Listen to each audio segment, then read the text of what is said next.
Hello, hello. Welcome, everybody. It's so nice. Oh, look at all these fun, friendly faces. Hello. I'm so excited to see you all. Happy New Year. We're going to give it about 45 seconds and let everyone get settled and situated so that we can jump right in. We have a ton to cover today. Oh my goodness. So many great people on this list. I'm so happy to see your names on this list. I wish I could see your faces. Please know that you can communicate with me and everybody else in the class through the chat. So if you want to say hello, let us know where you're from. You can put your thoughts in the chat. You can put questions in the chat if you have questions about anything that we're talking about.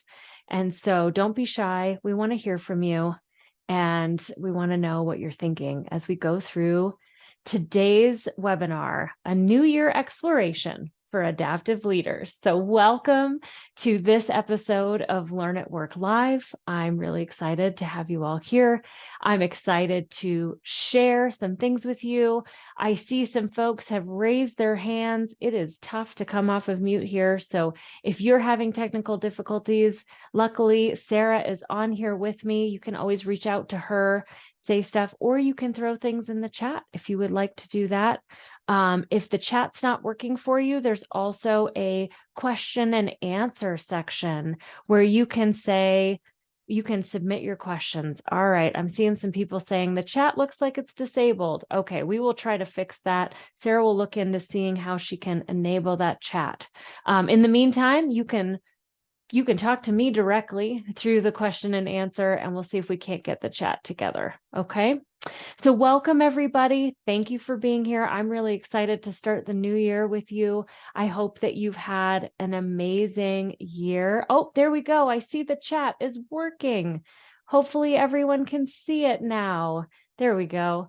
And we are going to be digging into some interesting things today. So if you have a paper and a pen handy, that would be helpful. We're also going to share a handout with you in a few minutes, and so you can follow along that way as well. But I'm going to ask you some questions and ask you to do some digging. So please have some note-taking opportunities handy if you need them. Okay. Hello, look at everyone. Hi. So good to see you. So glad that you are here. All right, let's dig in. So in case you are new to ACJI and Learn at Work Live, I just wanted to start by saying hello and tell you a little bit about who we are. I know there's some folks who know us well on here, but I see some newbies. And some folks I haven't seen for a while. So as a reminder, the Alliance for Community and Justice Innovation, this is me, I'm Dr. Alex, and Johanna and Glenn are my co-founders and co-directors. We started ACJI and we have a bigger team than this behind the scenes helping us to really harness the science of implementation to develop exceptional leaders and nurture thriving organizations. We love this work. So in many ways, we're implementation strategists, but really we're trying to bring all sorts of science to the work that we do in the criminal justice system and how we can do our work better and get even better outcomes and shape what could be for the future, not just for us and our staff, but for the people that we serve in our communities. And so we do a lot of that work by prioritizing staff engagement, looking at things like psychological safety, and intentionally designing healthy organizational cultures. And so part of this work is really reflecting on the last year so that we can make plans for the year ahead and do this work well and with intention. And so today we are going to cover briefly our 5 strategies for adaptive leadership. We're going to go through each one of these things, and I'm going to be pushing you to reflect and think and plan so that you can start this new year off right along with me. I'm going to be doing the work right alongside you as we think about where we've been and where we're headed and what we want to do next in our work. And so let's dive right in. There is a handout, as I mentioned. You might have received it in an email yesterday, but Sarah's also going to put the link to the handout in the chat so you can follow along if you like. Thank you, Sarah. There it is. You can follow along with me as we go and fill it out, or you can do that on your own time. For today, just a pen and paper, or even just your brain. If you're driving or aren't near anywhere where you can write things down, that is just fine as well. Okay, and so we're going to use that. We'll also be sending you the slides and the recording next week. So if you want to revisit anything, you can do that. So let's dive right in. The first strategy for adaptive leadership is simply embracing the adaptive. And I know I have some alumni on here with me. If you want to share your thoughts about this in the chat, please feel free throughout today to share your thoughts and experience. But really what this is about is it is about resisting the urge to see a problem, fix the problem, see a problem, fix the problem over and over and over again all day long. Many of us have often reported feeling like firefighters in our work. We just go from problem to problem, crisis to crisis. There's never a moment to breathe. And embracing the adaptive is really trying to untangle challenges as they come our way, really thinking through what are the technical pieces of this problem, what are the adaptive pieces of this problem, and trying to understand, are we actually solving the problems that exist in our organization, or are we running from putting out a fire about symptoms, going from symptom to symptom to symptom, never having a chance to get down to the roots? And so embracing the adaptive is really about creating opportunities to resist the urge to fix problems as soon as you see them and as quickly as possible, and really take some time to better understand what's going on below the surface here, what's happening in this particular situation. And so in case this language of technical and adaptive is new to you, I want to just briefly go over this. Sarah's going to share some information in the chat about how you can learn more about this if you're not familiar. We don't have time to cover it in all of its glory here today, but really quickly, technical challenges are things that are pretty concrete. You can see them, many times you can touch them. They are easy to explain, typically quick to solve. You normally need an active authority. So you need someone in a position of authority to say, yes, you can do that. You can spend money to fix that problem, or you can change this thing that's not working for us in our system. But the idea behind technical problems is that many people can look at the same problem and they'll likely say, yep, that's the problem, and here's how we should fix it. So it's pretty simple and easy in that way. Adaptive problems are a lot squishier. They're about hearts and minds and thoughts and beliefs. They tend to be driven by people's individual or collective mindsets, which makes it a lot harder to explain what's really going on here. So perhaps you've had a challenge that you've tried to fix 10 or 15 times, and you're like, well, we wrote the policy and we put people through training and we did all this stuff to try to fix this challenge that we're having, and yet it persists. That is typically a great indication that there's something going on below the surface that likely is much harder to put your finger on, much more complicated to describe, and much more nuanced in what's happening. And I love that we're at this time of the year where it's New Year's resolution time. And I think that highlights technical and adaptive challenges really well, where most people are setting New Year's resolutions, if you're still doing that in your life, around some pretty typical things. The top things you could probably guess are eating healthier, exercising, or doing some sort of development, like taking a class or, starting a new habit of some kind. And so if you're someone who has ever done a New Year's resolution, you probably know that there's a big difference between, I know I want to do this, but I don't actually want to do this. And maybe I'll change that language to say, I know I should do this, but I don't want to. And so that's a great way of thinking about the difference between technical and adaptive. Like there's this thing that I could clearly identify that I should do. And if I asked you, how would you do it? How would you go about eating healthy? How would you go about incorporating exercise into your life? You could probably come up with 3 or 4 or 5 things on a to-do list. Well, I would pre-prepare my food. I would get up earlier. I would get a gym membership. There are some very tangible checklisty things that we can do to accomplish our New Year's resolution. That's the technical side of it. I know what I need to do. I've got the to-do list, but when my alarm clock goes off at 5 o'clock tomorrow morning, I don't get out of bed. because I don't want to, because it's cold, because I'm tired. I didn't sleep well. You know what I'll do? I'll work out tomorrow. We'll start this thing tomorrow. That's all the adaptive stuff, the mindsets, the beliefs, the assumptions, the challenges, the habits that we have that all get wrapped up into how sometimes things go wrong. Even though we know what we should do, we still don't do it anyway. So just do it. That to-do list is very technical, but I don't want to is more of the adaptive space. And what we know about technical and adaptive challenges is that technical challenges tend to live at the surface because we can all see it pretty clearly. Adaptive problems are often really rooted much deeper down into we have to go through a few layers of symptoms before we ever get to the real problem. And they're often not what they seem. So something that seems really easy, oh, well, we could fix that. Let's just change the way this policy is written, or let's just change the way that we do this process. Then come to find out things are still not really working or people aren't following the change. That is more of an adaptive challenge, and they lurk beneath the surface. And they are driven by mindset challenges. So what we're talking about here today with embracing the adaptive is really to take the time to go below the surface and say, is this a symptom or am I really at the problem? And most big complicated challenges have both going on. They've got technical stuff and adaptive stuff. We have to tease it out and resist the urge to only go after those technical things and really jump in to the adaptive. And so one of the main competency here really is to pause long enough to diagnose and truly understand what's going on. And the same is true as we plan ahead for the year to come and what we want to accomplish.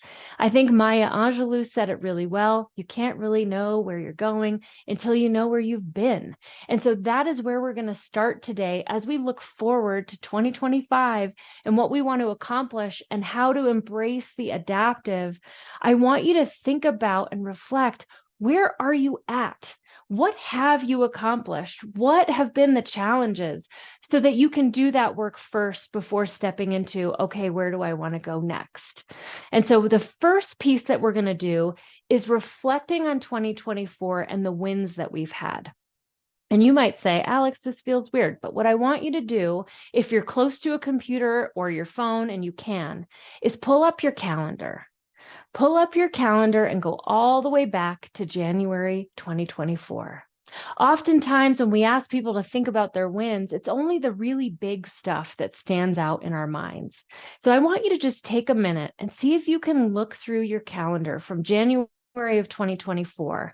See if anything sparks for you about a win that you might have had or something that you forgot that you did or accomplished. See if you can't come up with 3 or 4 things that you've done in 2024 that felt like wins. And don't forget to look at your calendar. You can share them in the chat if you're willing to share. I'm going to share some of mine. When I went through my calendar, I only got through January before I already had a list of things. And so here I've got challenging projects. I was reminded that I worked on some projects early last year that really pushed me outside of my comfort zone. And so that's why I circled it. The other piece of the instruction was see if you can circle the wins that you had that were related to adaptive things. It wasn't just technical stuff. It was also kind of coming out of your comfort zone, working on your mindset, growing and developing yourself in interesting ways. So I worked on some really challenging projects that pushed me outside of my comfort zone. I did some talks that I had forgotten about. They kind of got lost in the minutia. And I was like, oh yeah, I loved that talk. That was amazing. Those were more of technical things. That's why it's not circled for me. I did some mentorship work that I really enjoyed. And I worked with a mentor that was really, really fun. And I had some great visioning time with my business partner. And so I circled that one because that was really adaptive. It was really growth minded and thinking about how am I going to shift how I'm showing up and what I'm doing to be better situated to do this work moving forward. So see if you can't Identify a few wins and use your calendar as a way of not forgetting what you've done, because all of us have done some great things. But again, they tend to get lost. The little wins along the way get lost, and all we're looking at is the big major successes. And so there we go. I love this. Thank you, Belinda, for sharing that you streamlined an important career development process that had been broken for a number of years. That's incredible. Congrats. I'd imagine that in that work, there was both technical pieces of things that needed to be done and adaptive things that needed to be done. So be sure to highlight those wins that you had that had some adaptive components to it. The next step of this process is, I love that. Thank you for sharing that, is to think about, what about the challenges? What were the setbacks that you experienced, or the challenges that you had, or the things that are still unresolved and that you're still kind of navigating? Again, this is a part of thinking about, where are we right now, so that we can figure out where we want to go. And so again, I did the same thing. I looked through my calendar, and oh my goodness, was I reminded of some stuff. We lost a project. I had forgotten about that. And I remember what it felt like. As soon as I reminded that, I was like, oh my goodness, I remember how hard that was. There was some conflict going on in early last year that was really stressful and difficult. I'm not a huge fan of conflict, although it's something I'm working on. And I remember that as being really difficult. And I was reminded through my calendar of just how stuck I felt in certain spaces and places.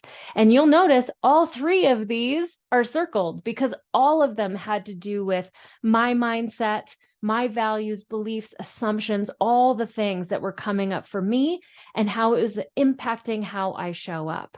So I don't want Belinda to be the only one who's putting herself out here in the chat. If you're willing to share some of those challenges or setbacks, I'd love to hear it. And this is just a nuance that I want to share as we do that, as you think through what those setbacks were and how much of those setbacks were adaptive. Most of the time, our wins are pretty technical. Like, we can see our technical wins really clearly. It's a lot harder to see our adaptive wins. We don't spend a lot of time there. But when we start looking at challenges and setbacks, we can see all the adaptive challenge, all the things that are going on. Thank you, Felicia, for getting in there and sharing. All right, Mike, thank you. So glad you're here. I love it. So I'm seeing some stuff, right? Conflict, communication, fear, acceptance rates, all sorts of things. Thank you so much for folks to share. I love it. And so all of these things become adaptive. And I just want to share, in going through this process, I noticed some things that I had forgot. And one thing stood out to me that I didn't even know existed. I did not learn about this until I did this exercise for myself in preparation for today. Check this out. I'm sharing just because I love it. Look what I found in my calendar. How cool is that? I found this little note that I'd never seen, that was from someone I work with, who just wanted to recognize, like, man, it's been a tough month already, and I want you to know I care about you. How cool is that? I can't believe I missed it. I never saw it. And so sometimes going back can be such a powerful and empowering experience. Don't forget to do that. And if your calendar isn't enough, another way to do this is to scroll through your photos on your phone. It'll remind you of all the things that you did and all the places that you've been. And it's a great reminder of the things that worked, that were going well, that you want to celebrate, as well as some of the stuff that didn't go so well. So don't forget, you're incredible. You're a badass. If someone didn't put it on your calendar, it's probably true anyway. So don't forget to remind yourself of that. Okay, so we've gone through and we've thought about, what were our wins? What were our setbacks? And when we look at those, how much time did we spend focused on the technical stuff, the adaptive stuff? And it brings us to developing ourselves and others. This is the second strategy here for leading in the adaptive space, is really being intentional about working on yourself. And I'm seeing so many people in the chat saying, Julie's sharing, I completed 102 in my Whoop. These 5 strategies are what we share in 102. And she's talking about her Whoop, which is part of her individual coaching session. That's all about developing yourself. Julie went all in on thinking about how she wanted to show up and what kind of leader she wanted to be. And that's a really important piece of adaptive leadership, and really being able to embrace the adaptive space is making sure that we are constantly working on ourselves, being really aware of how we're showing up. Because if we can do that for ourselves, then we're able to do it for other people. If we can't, then we're at risk of not being able to help other people to learn and grow either. And so developing ourselves and others is really that adaptive challenges require other people's brains. They require us to think outside of what's currently inside our brain based on our experience, our expertise, all of the stuff that we've learned over time. And we have to be able to think outside of that box. The way I like to think about it is our brains give us about 10% of the picture. But with adaptive problems, because there's so much going on below the surface, you really have to work to expand your perspective beyond the 10% that we have by ourselves, so that you can really understand what's going on and how to solve it. So developing yourself and others is really about expanding that perspective, talking to people, understanding what's really going on, trying to understand it from the perspective of others, so that you can then help others to see a broader context of the issue as well.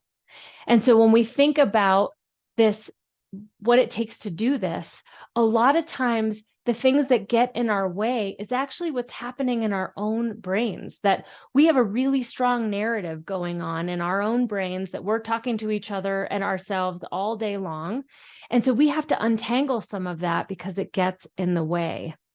Our internal narratives, things like, well, I'm supposed to have all the answers, or, the solution to this is very simple. If we would just do X, then it would be fixed.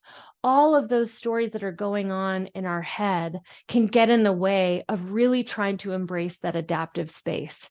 And so untangling your mind is a part of developing yourself and really saying, I understand that my brain thinks one thing, and I'm going to say that's 10%. Now I need to go and embrace we is smarter than me and talk to some other people so that I can expand that perspective and avoid just staying in my own brain or among the brains who think just like me, so that I can step outside of that space. And so let's do a little bit of reflecting as we prepare for the year to come. What did you learn about yourself last year? How did you intentionally develop your own self and therefore others as well along the way? And what do you want to learn this year? What does that look like for you? When I was thinking about this, I was reminded of a few things. So I can do hard things. I was reminded of that last year. And I took some classes. I worked with some coaches. I found a mentor that really helped to push me and remind me, like, I don't understand it all right now, but I can figure it out. It was also what I learned last year was that sometimes when you just let things be, they kind of work themselves out. That taking myself out of the equation and letting things just kind of go without trying to fix everything is a strategy that had worked well for me, and I hadn't really tried it out before. So I'm curious, what did you learn about yourself last year? And what do you want to learn this year? Mary Jane, thank you so much for sharing. I learned it's okay to speak up and people will listen, right? I can share my perspectives and we can have really good, deep conversations about things, and maybe things will move in a direction. I love that. Thank you for sharing. So see if you can't think about, what did I learn about myself last year? What did I do on purpose to develop myself? The other thing I learned, this has nothing to do with work, but that I can fix a roof, which is a skill I didn't want to have, but I know I have it now. So sometimes we learn stuff about ourselves that we're like, oh my goodness. Jamie, thanks for sharing. Filling my own cup has to come first. How true is that? Jamie's another alumni of ours, and with 102, filling your own cup, right? In order to fill the cup of others, I've got to focus on me first. Thank you so much for sharing that. I love that. And this really brings us, as we think about what do we want to learn next year, it brings us to the third strategy, which is you've got to be able to maximize your attention. If you resonated when I said that we can feel like firefighters sometimes, crisis to crisis to crisis, then chances are your attention is pulled really thin. You are spread thin. You are responsible for a lot of things. You are trying to get it all done. And in spreading yourself that thin, it's really hard to do any one thing well. We're not designed that way. We tell ourselves we're amazing multitaskers, but the research would suggest otherwise. We're not all that great at it. And so maximizing your attention is a core strategy around being an adaptive leader, because you can only focus on a few things and do a few things well. And so maximizing your attention is really about getting hyper focused on where you want to put your time, effort, energy. Ooh, I love this. Mary Jane doesn't want to be a firefighter anymore. Oh, we've got Linda. I learned the importance of having boundaries and expecting them to be respected. I love all of this. Thank you so much for putting yourself out there and sharing these things. Sometimes, even though we know it, right? The technical side, I know these things. I know I don't want to be a firefighter. I know I have to fill my cup first. I know I can speak up. I know that I can be direct while still honoring others. Thanks, Mike. We don't always do it, right? There's a big difference. There's a gap there. So sometimes all of the stuff that's going on in our head, if we don't untangle our mind, all of that stuff gets in the way of us moving from, I know how to do it and what to do and why I should do it, and actually doing it and getting it done. And maximizing our attention is an important piece of doing that work. And so our focus, attention, and intention are a primary resource for ourselves and for others. And so working on and through adaptive challenges really requires energy, focus, space. It requires time, both in our brain and on our calendars, so that we can talk to other people, more deeply understand what's going on. And so when we are really spread thin, it can be very, very challenging to do that work. And when we're in that space, we are much more at risk of staying focused on the technical, because that's where we feel competent. That's where we feel like we have mastery, and it's what we have time for. Oh yeah, that problem came up again. I know how to fix it. Just do it. And how often do we tell ourselves, well, I'll just do it so that it's done right, or so that it's done quickly. One day I'll train someone how to do that, or one day we'll explore if there's better ways or more efficient ways to do that. But right now I just need it done. And as we go through that over and over and over again, our attention is spread really thin. We've got lots of good ideas, I'd imagine, but it's very hard to put any of them into practice or to make real sustainable change, because we are all over the place all the time and firefighting. I love it. Thank you so much, everyone. I'm seeing more stuff in the chat. So good. Thank you for sharing these things. And so part of maximizing your attention is really understanding that in order to get different results, we have to actually do something different in how we show up. We have to try some things and shift some things. And when you can do that with where you're putting your focus and attention, you can really accomplish a whole heck of a lot. So just as a reminder, when we think about the technical side, it brings up all the things that make us feel good. It's our comfort zone. It's tangible, check offable. It's familiar. It reinforces our stories of, I know how to do it and I can do it right and I want it done right. So I'm just going to do it and then it will be done just the way I want it to do. It brings up all those feelings of mastery. But when we're really embracing the adaptive space, we're embracing things like experimentation for our alumni, failing forward, right? The ability to get things wrong, to try some things and be like, wow, that was a good idea in theory. Definitely not the same in practice. It's aspirational. It's like, I can see what could be, but we're going to have to do a lot of work to get there. And in order to do that, we need time and we got to have some conversations, which we'll talk about in a minute, but it's definitely uncomfortable. And so just understanding that the adaptive space is not just more complicated and nuanced and tougher to identify, it's also really uncomfortable and requires us to do a lot of things that we often don't make time for because we're so busy with all this other stuff, and maybe don't want to make time for because it's harder and it brings up all those feels. And so the adaptive space can be tricky.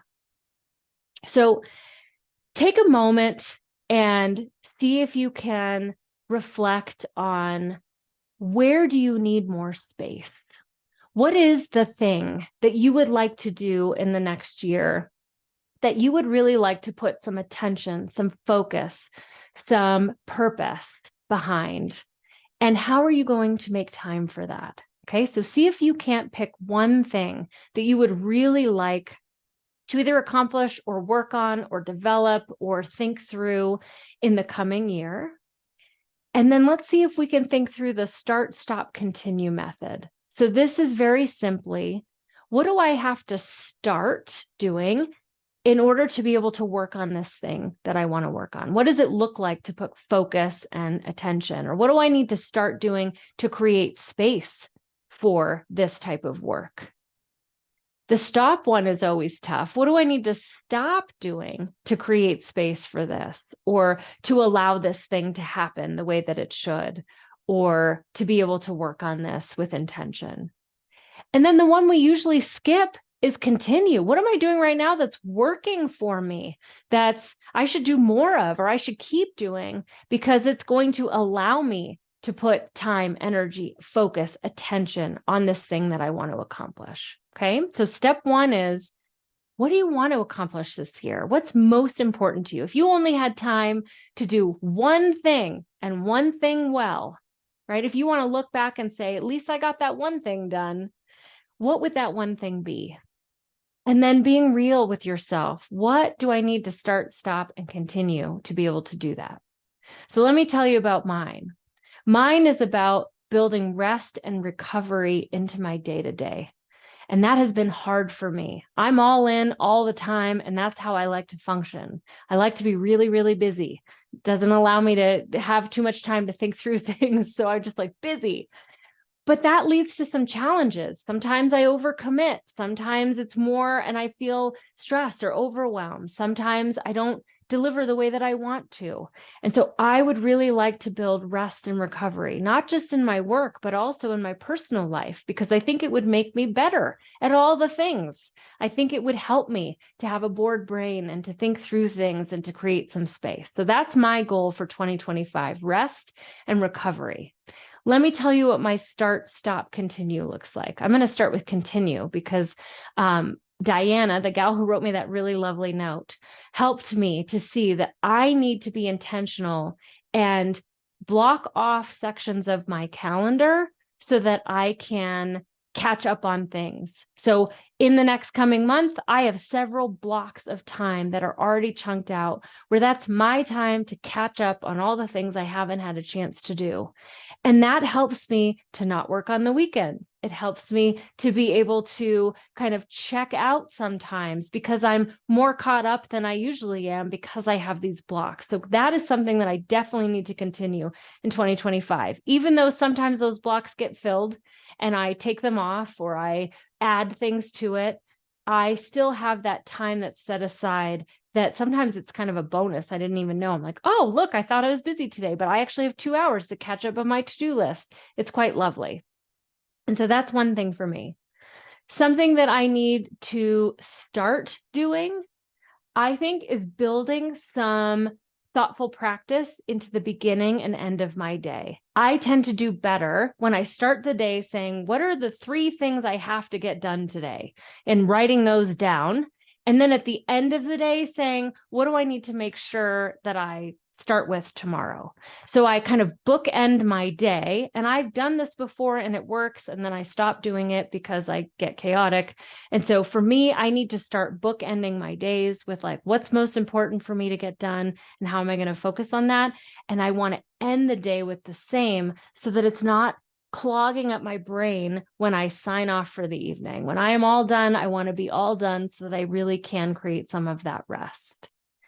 And then what do I want to stop doing? I want to stop overcommitting. I know I can do things. I mentioned I can do hard things. I can do back-to-back meetings all day long, but it's probably not best for me or the people I'm working with. And so I need to stop doing that and start creating some space in between things. So by stopping that, I will naturally create some rest. Maybe I put a 30-minute buffer between meetings and it just is what it is, but it'll allow me to get a cup of tea or go to the restroom. So I need to stop doing back to back to back stuff because I know not only how it makes me feel inside, but also how I show up as a result. I'm not as good at looking for the adaptive stuff and trying to think through that when I'm just running from thing to thing to thing. I stay very much in the technical. Scott, thank you so much for sharing in the chat. Create more space for my staff to pursue professional goals and develop their own ideas. I love it. So great, right? We can start new things. We have to stop some things to create space for that. And there's definitely things you're doing right now that you can keep doing that will help you to be successful. I love it. I love it. I love it. So, Mike, you're sharing some stuff too. This is so fantastic. So good. Stop saying yes to other projects or requests that interfere. What a great, great goal. So, by writing this down, you're more likely to do it if you write it down. So if you're not putting it into the handout, make sure that you're writing it down on a piece of paper. That is a simple yet tried and true strategy to trying to put goals into action. Write them down. Keep them somewhere you can see them. I like to put stuff on my mirror in the bathroom so I can look at them every day. Okay, so start, stop, continue. What do you need to start doing to make it happen? What do you got to stop doing so that you can have space to maximize your attention? And what are you going to continue to do because it's working for you and you want to keep doing that? All right, this brings us to the fourth adaptive strategy. Have adaptive conversations. So I mentioned that adaptive challenges are all those things that are wrapped up in mindset and values and attitudes and assumptions and beliefs, all those things. It's the people stuff. Adaptive challenges are people challenges. And I have yet to experience an adaptive challenge, work with someone who has an adaptive challenge, be a part of adaptive challenge, be the problem of an adaptive challenge that doesn't include a missing conversation. And so part of embracing the adaptive space is getting good at and being willing to have adaptive conversations. And so I want you to just take a minute and see if you can't get situated wherever you are. Sit more comfortably in your chair, or if you're standing, see if you can ground your feet on the floor. Take a breath or two and see if you can't clear your mind a little bit. Create some space in there. Take a few deep breaths. If you know about PQ reps, you can do a few of those. Feel the fingertip ridges on your fingers, but just see if you can't calm the mind, calm the heart, get some silence. Now think about what's the missing conversation that you need to have.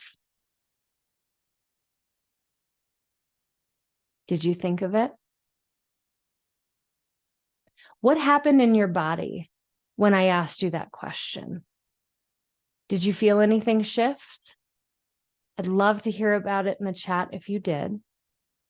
I can tell you for me, I knew this was coming and I worked hard to ground my feet and clear my mind. And as soon as I said it out loud, I knew exactly the small handful of missing conversations that I had to have. And I felt it right here, like just instantaneously. This is where I always feel missing conversations. Ugh. And I'm seeing in the chat, my tummy tightened up, tension. I felt my heart rate increase. My back tightened up. My stomach dropped. Thank you so much for sharing these feelings. This is often true for all of us. That adaptive conversations are often skipped because they're hard, they're complicated. We don't want to hurt people's feelings, or we're so frustrated we don't know how to do it without hurting someone's feelings. Butterflies, grinding teeth. Yes, all of these things are so true. Sometimes our hands get sweaty, or we can feel it in our neck. We feel our shoulders tighten up. When we think about having these really tough conversations, our bodies tend to react. Never mind untangling your brain. Now your brain and your body are aligned, like, oh no, I don't want to do this. No, thank you. And this is what we tend to skip. Most adaptive challenges come tied to missing conversations, sometimes many missing conversations. And we skip them because they're hard and they're complicated and they're nuanced and we don't know if we can do it and we don't want to hurt people's feelings, or we're just, at our wits' end. But the thing is here, missing conversations are about the heart and the mind. And they're about the mindset and the attitudes and beliefs that are getting all mixed into the challenges that we're experiencing every day that are creating the frustration or the gaps or the problems. And so having missing conversations, and there are some tools and tricks and all sorts of things that you can do to get better at this, but this is a core competency of embracing the adaptive space, is not just being able to say the tough things, because I'm sure we've all experienced either for ourselves or with others where tough things can get said and it makes things worse. What I'm talking about is having missing conversations and having them well, having them in such a way where the door is still open to come back and try again, to talk through some different pieces and parts, to help to move the needle along the way. And so missing conversations are a really important piece. Getting good at having adaptive conversation is a core competency of leading in the adaptive space. You want to leave people with some opportunity to continue the conversation, to want to work forward, to find your common 10% and build from there, or just to get curious and have a better understanding of what you might be missing, or a different perspective, or something you didn't realize just yet. And so this is a tough one, but it's an important piece of reflecting as we go into 2025 and think about what we want to accomplish. What are the missing conversations that you need to have? Think about that one thing that you want to accomplish this year, or you want to work on, or put your attention to. What's the missing conversation or conversations that are tied to that you can start thinking about how to have and how to have well, so that you can really maximize that focus you're putting in, that attention you're giving this issue in a way that's going to help you to move things forward. Again, the whole point of this is to shape what could be, to create things that we think will be better tomorrow than they are today. And in order to do that, we've got to not only understand where we're at today and be committed to untangling our brain and developing ourselves so that we can show up well, but also to have these tough conversations and to have them in a way where the door is open and we can still move forward. So hopefully you've all taken a moment to just make a note to yourself about what that conversation is, what it's got to look like, who it needs to be with, and maybe what your intentions are for having that conversation, so that you can stay really clear about what you want it to look like and how you think it could be successful. All of this brings us to our last and final strategy, which is learning in public. Learning in public is about trying new things. Again, if you do what you've always done, you're going to get what you've always got, right? And so as we start a new year, it's always an opportunity to say, okay, I learned a bunch. Now I'm going to do this thing. I'm going to try a different way of accomplishing this goal, or I'm going to shift something here or there so I can be even more effective, or for me, restful, or for you, accomplished, whatever it might be.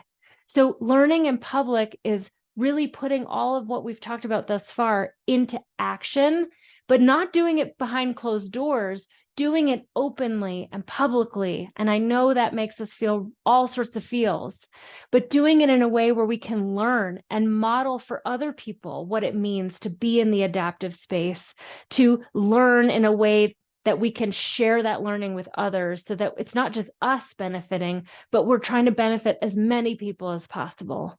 This can be things like sharing our mistakes along the way, or saying, I'm going to try out this new thing. I'm working on X, and that looks like me practicing Y. So when you see me doing Y, will you let me know how it lands? Will you let me know how I'm doing here? And so learning in public is really about putting ourselves out there to learn alongside others around those adaptive things that we want to shift or change or move through in a different way. And it requires working on creating a learning centered and adaptive culture around us, both personally and professionally. If we can start learning in public and get other people to join us, all of a sudden we have this group where we're all learning together, where I can feel comfortable saying, man, I really screwed that up. Let me tell you what I did and why I did it that way, because I was thinking this and that. And here's what happened. And whoof, it was a mess. What could I do differently? Again, we need other people's brains to help us do that. Otherwise, we're at risk of doubling down on what we've always done and not really getting anywhere. So learning in public, I want to own, it's not easy. It's hard. We've got to be open to experimenting and getting things wrong and just going back to where we feel comfort, right? In that technical zone where we know that's the problem, there's the answer. Done, finished. Check that box and move on. Being in the adaptive space requires experimentation, iteration, adaptation, and taking some risks. It requires us to step outside of our comfort zone so that we can do things a little bit differently. And that can make us feel vulnerable. It can be complicated. It can feel really uncomfortable. But it is really, truly the way for us to try to put some of these things in practice and then learn alongside others so that you can bring all 5 of those strategies together into one space and say, here's what I did, here's what I tried. What do you think? Oh, I didn't think about that. Great. I'm going to try again and add that in and see what happens next time. That is learning in public. And so this can be a lonely experience, especially if you feel like other people aren't willing or open to you learning in public alongside them. Just know that I understand that. Our other folks on this call probably understand it too. And so this is really where you can start building community. You can start connecting yourself with people who are committed to doing this type of work so that it's not so lonely. It might feel lonely when you're doing it, but then you can call your buddy and say, look, listen to what I just did. And here's what I learned and what did I miss and what are the gaps? What can't I see? All of that. We need other people who don't think like us, who have different perspectives to be able to say, I don't really see it that way, to help us get outside of our own minds and untangle that so that we can really experiment and iterate in a way that moves us forward. And so this is where your call to action comes in. What are you going to do today to take a step towards what you want to work on in 2025? And you might say, Alex, what I want to work on is big. What I want to work on is going to take me all year, if not more. And that's okay. What I want you to think about, though, is what's one step in that direction that you can take today. Maybe it's mapping out the missing conversation that you need to have and why you need to have it, getting really clear about what the most important takeaways are, what your intention is behind it, and what might come up for you when you have that conversation. Maybe it's this persistent challenge that makes you feel like a firefighter. And you're like, you know what? The next time that comes up, I'm going to go start talking to people about it and try to see if I can figure out what's really going on. What am I missing? Because we keep trying to solve it and it keeps coming up. So maybe it's just going below the surface a little bit and asking a few extra questions today to see if you can learn something new about that persistent challenge. Maybe it's about listening to what's going on in your own head. Again, we're talking to ourselves all day long. And so what is going on in your own head that's getting in the way of your ability to really see things and learn new perspectives and impacting how you're showing up in a way that might not be super helpful? Angie, I'm so glad that you have this great group. So good. Everyone needs that. Everyone needs a group of folks that they can chat with, especially people that you don't work with, so that you can kind of be free to talk about what you need to talk about. So whatever it might be, I want you to see if you can pick one action that you can start with today to start moving things forward towards your goals for 2025. If you want to share, if you want some accountability partners, we're here for you. So you can put it in the chat and then we'll, hold you accountable and say, how did it go? Did you get that done today?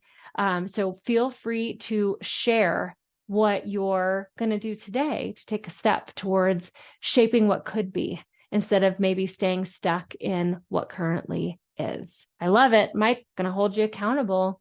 Love it so much. All right. So again, these are our 5 strategies for adaptive leadership, embracing the adaptive. resisting the urge to just jump into problem solving and really taking some time to understand, is this a symptom or a problem? What parts are technical? What parts are adaptive? Developing yourself. It starts with you. You've got to quiet your mind and really get good at recognizing those internal messages that might be getting in the way, and then help other people to do the same. Maximize your attention. Remember, this is that stop, start, and continue process of what is it that you want to really focus on? What's most important to you? And what are you going to do to create some brain space to make that happen?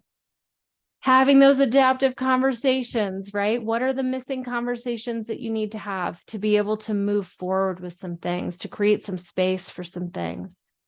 And then learning in public, taking action, doing something on purpose with intention to move that forward. I love scheduling quiet time, starting, reflecting. I love it. So good. I don't see anyone saying I'm going to have that missing conversation. So what's going on there? I know we all have them, but it's an important part of the process. I know it brings up all the feels, but it's an important part. So this brings me to the materials for today.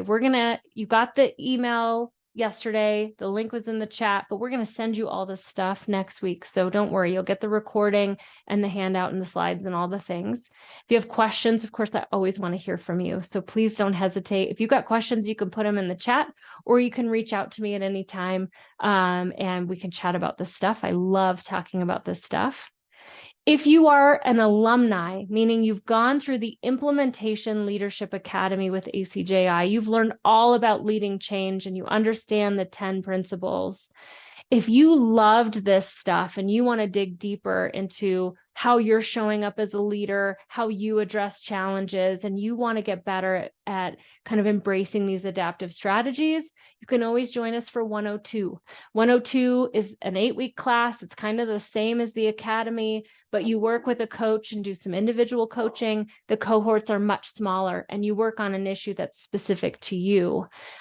We have 102 is not for everyone though. If you don't want to dig deep, definitely don't do that class. But if you would like to learn more, you can just put more in the chat and we'll reach out to you if you want to explore 102. If you're like, I don't even know what the academy is, then put more in the chat and we'll tell you all about the academy, but that's definitely where you want to start. But I hope that you will take some time to look through your calendar, celebrate the wins, recognize the setbacks, see how much time you're spending in the technical space versus the adaptive space. And don't forget to work on that adaptive space. That's where the magic can really, really happen. And stay in touch with us. Stay connected. Let us know how it's going. Shoot me an email, connect with us on LinkedIn, whatever it might be, but share your goals and strategies with us so that we can be your accountability partner and be along on this journey with you. Our biggest gift has been the community that we've created here with all of you. So let's stay connected. Let's do some things. I love this. It's Friday, Alex. Missing discussions are for Mondays. I love it. Well, it was so good to see you all. Thank you so much for everything. We'll be sending you an email next week and we'll reach out to all of you who are in there saying more. I hope that you work towards your goals in 2025 and that you let me know how it goes. I want to be your partner in that. So take care, everyone. Happy New Year, and let's get this stuff done together. Take care.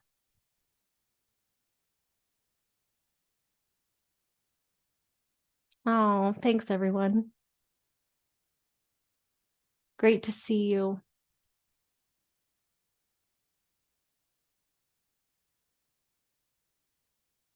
Take care, everybody.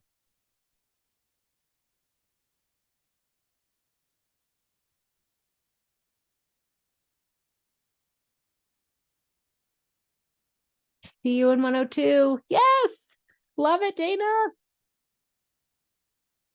John, you're all good. Yep. You'll be getting some stuff in the next week or two. We'll see you in 102.